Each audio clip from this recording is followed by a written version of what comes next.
Good morning, students. Today, I will start with the fourth chapter from your history book. The name of the chapter is Second Phase of the Indian National Movement.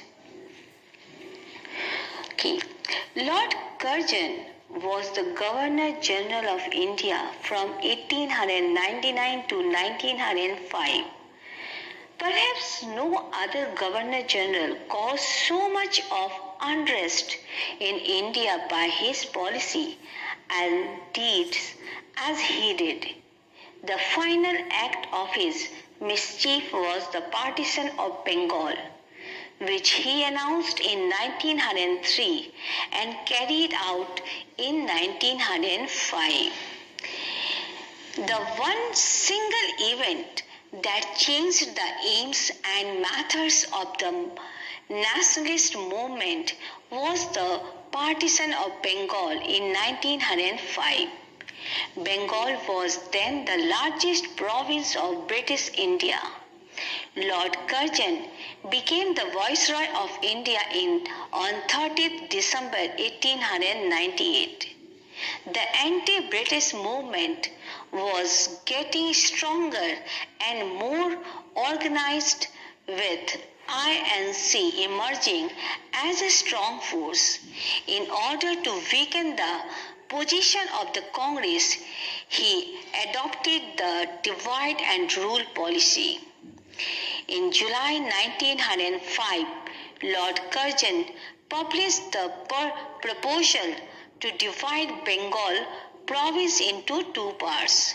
East Bengal, now this is in Bangladesh, and West Bengal, then consisting of present day's West Bengal, Bihar, Jharkhand, Orissa and Bangladesh.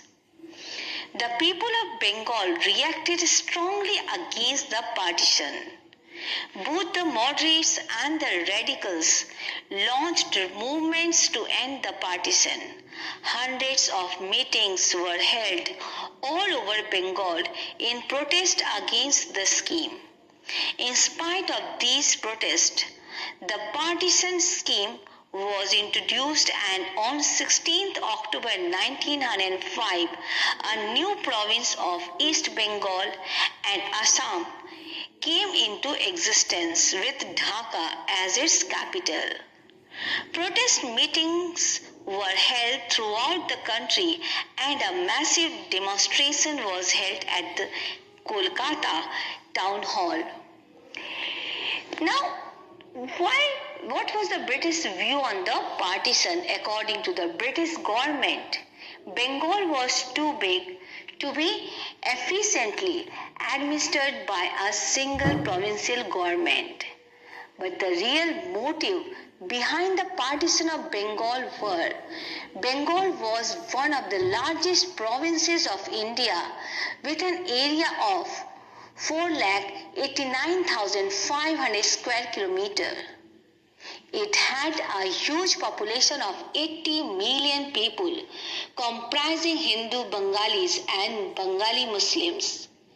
According to the nationalist historians, the British partitioned Bengal because they wanted to stop the rising tide of nationalism, as Bengal was the nerve center of nationalism at that time.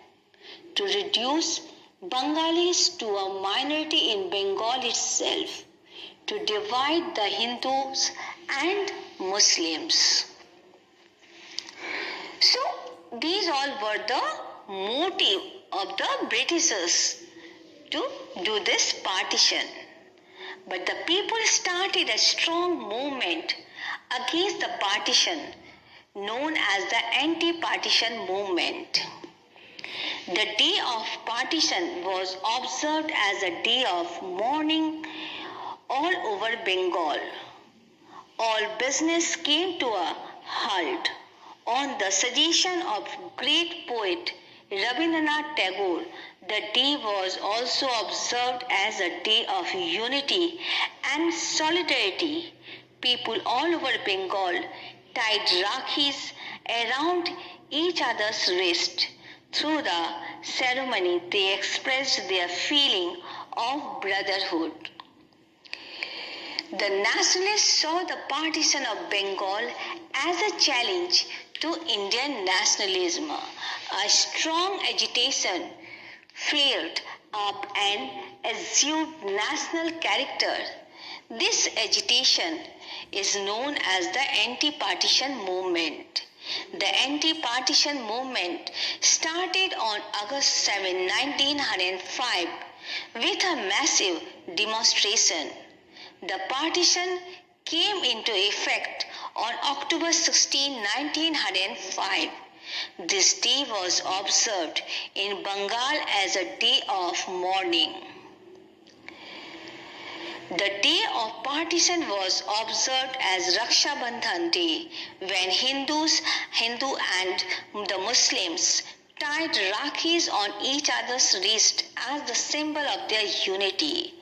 The movement gave an inputs to the concepts of Swadeshi and boycott. Now, let me explain you why they have started these movements like Swadeshi and boycott. The Bengal leaders found that all their protest petitions and prayers had failed to produce the desired effect. Therefore, a more effective weapon was needed. The answer was Swadeshi and boycott. The idea of boycott was not new. People of the Republic of Ireland and America had practiced it already. Swami Dayanand had also emphasized the need to promote indigenous goods. Swadeshi and boycott were indeed complementary and supplementary to each other. The boycott of foreign goods required that the markets should be flowing with homemade Swadeshi goods.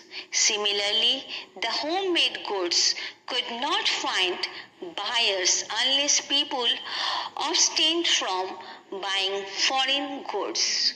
The main objectives of the Swadeshi or the boycott movement was Swadeshi means of one's own country. Swadeshi movement aimed at the promotion of indigenous industries in India.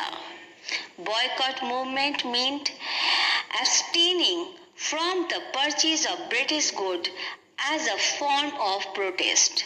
Swadeshi and boycott were used as a weapons of political agitation and a training in self-sufficiency for the attainment of Swaraj. British goods were burnt at public place and shops selling them were picked. The spirit of Swadeshi spread to almost every walk of life, industries, education, culture, literature, etc. Now, what was the reaction of the Britishers for this Swadeshi and the boycott movement? That was the British government reacted sharply to the anti-partition movement. It banned processions and meetings, curbed the newspapers by rigorous press law. Students who participated in the movement were fined, expelled from schools and colleges, arrested and beaten by the police. Grants and other privileges to schools and colleges were discontinued. Thousands of people, along with a number of leaders, were arrested and imprisoned. So in this way, the Britishers, they want to stop this Swadeshi and boycott movement. But there were some causes and the reasons were there due to which the Swadeshi and the boycott movement that was not so popular. There was a failure of this Swadeshi movement. Now these causes were the Swadeshi movement, despite its popular mass base, gradually lost its force by mid-1908.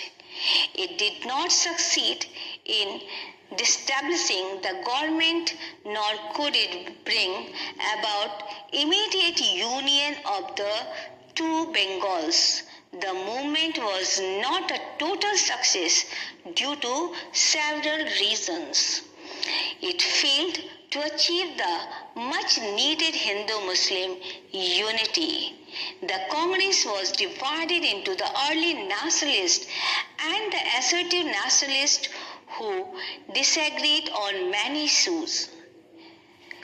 The repressive policy of the British crushed the movement. The movement lacked an effective organization and party structure.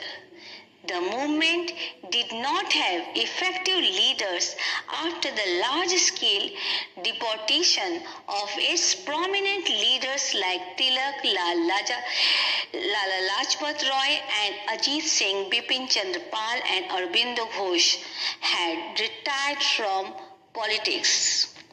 So these were the causes of the failure of the Swadeshi movement.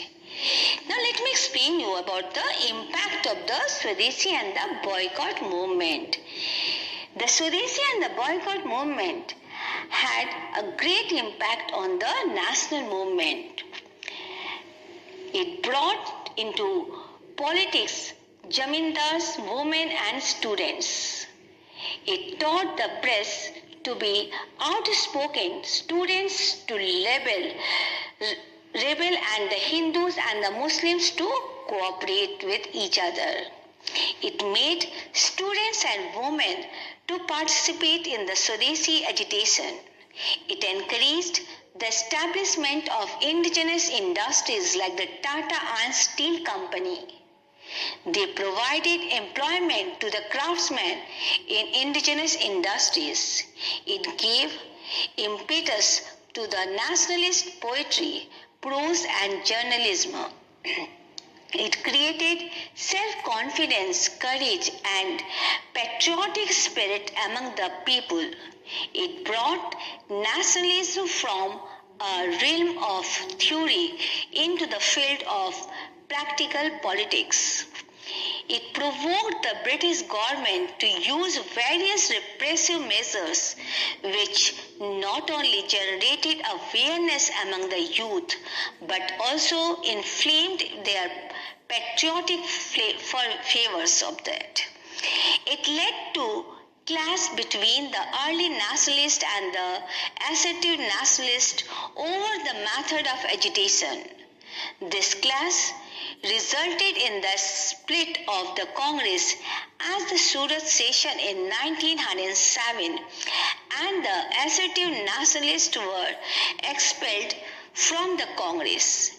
It led to a strong wave of agitation which forced the British government to rogue the partition of Bengal. Now, let me explain you about the Surat session of 1907. At the Surat session of 1907, under the presidency of Ras Bihari Ghosh, the moderates reasserted the attainment of self-government within the British Empire through constitutional methods as their goal. The radicals, under the leadership of Aurobindo Ghosh, reformed their belief in Swaraj and advocated Swadeshi and boycott to achieve their goal. Swaraj, for them, meant complete independence from British rule. English schools and colleges too were boycotted. Social national institutions came up to train in the Indian youth morally and physically. The Swadeshi movement slowly became a mass movement which engulfed the entire Indian population, including women and children. On the other hand, the moderate leaders who in fact dominated the Congress did not oppose the British to such an extreme so as to drive them out of India. The Congress therefore split in 1907 and the two groups were united only in 1916 in the Congression at Lucknow. In 1907, Lala Lajpat Roy was arrested for holding demonstrations in Punjab. Tilak was arrested and sentenced to 6 years rigorous imprisonment in 1908.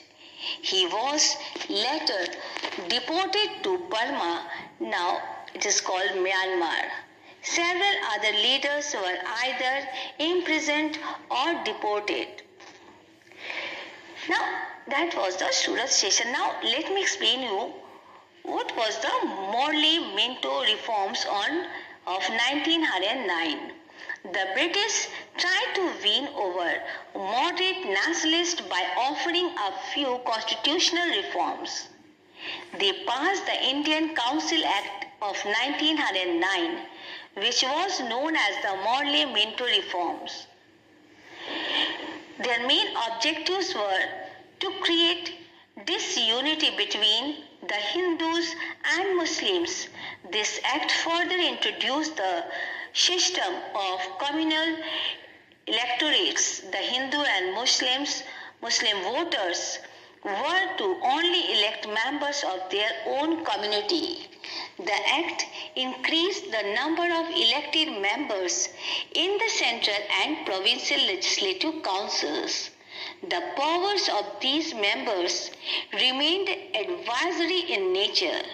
The British were partially successful in achieving their goals, which aimed to divide the nationalists, to check the growth of unity among the Indians, and to create differences between the Hindus and the Muslims. And because of that, that will create a foundation for the Muslim League. Okay, now for today, up to this. Tomorrow I will explain you about the assertive nationalists and the causes for their rise and the prominent leaders of the assertive nationalists. Thank you. God bless you all.